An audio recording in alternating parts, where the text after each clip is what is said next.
എന്തുട്ടാ നിന്റെ പേര്? മനോജ്. എന്തുട്ട്? മനോജ്. എന്തോരെ പഠിച്ചു നീ? Pre degree. കോൺസ്റ്റന്റ് ഫെയിലോ? എടാ ജയിച്ചാ തോറ്റോന്ന്. തോറ്റു. അപ്പൊ സ്പൂട്ടായല്ലേ, നന്നായി. എവിടെ നിന്റെ വീട്? ഇരിങ്ങാലക്കുട. ഓ വിചാരിച്ചോളൂ, വല്ല പാരമ്പര്യം ഉണ്ട് നിനക്ക്. നിന്റെ കാരണന്മാരുടെ ആരെങ്കിലും ഫീൽഡിൽ ഉണ്ടായിരുന്നു? പിന്നെ ആരമ്മനായിട്ടാണ് നിങ്ങൾ ഇരുന്നുള്ളൂ. നീ കക്കെന്ന ടീച്ചറോളൂ നിന്റെ പേര്?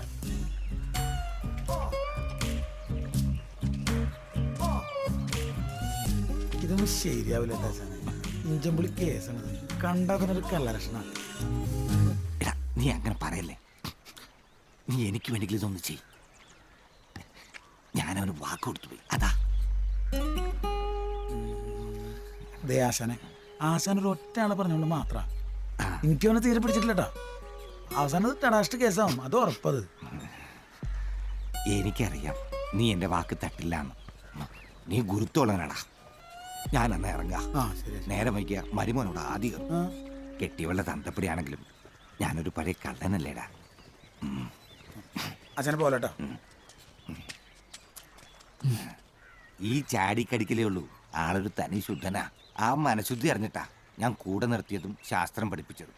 സഹജമായ വാസനയും പാരമ്പര്യം ഉണ്ടായിരുന്നുകൊണ്ട് എനിക്ക് എളുപ്പമായിരുന്നു മാത്രം. ആശാനെ ഇതൊക്കെ എന്തിനാടാ? ഞാൻ ഇറങ്ങട്ടേടാ.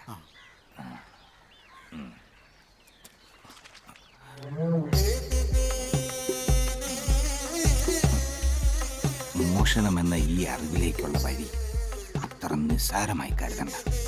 വളരെ ഗൗരവമുള്ളതും അപകടം പിടിച്ചതുമാണ്. ഗുരു കാരണവന്മാരുടെ അനുഗ്രഹമുണ്ടെങ്കിൽ വിദ്യ വിളങ്ങൂ. അത് മറക്കണ്ട. ഒക്കെ നോക്കിയും കണ്ടും പഠിക്കുക. ഗുരു പറയുന്നത് അക്ഷരം പ്രതി അനുസരിക്കുക. ഒക്കെ നന്നായി വരും.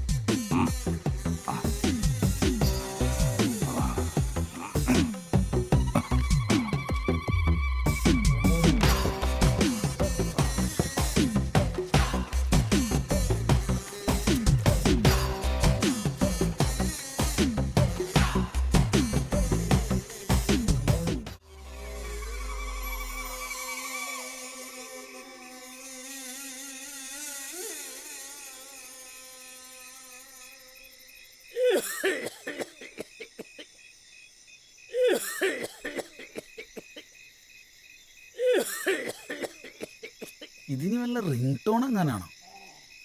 ഏയ് അല്ലല്ലേ. ഏയ് ഇത് ശരിക്കും ചുമ തന്നെയാണ്.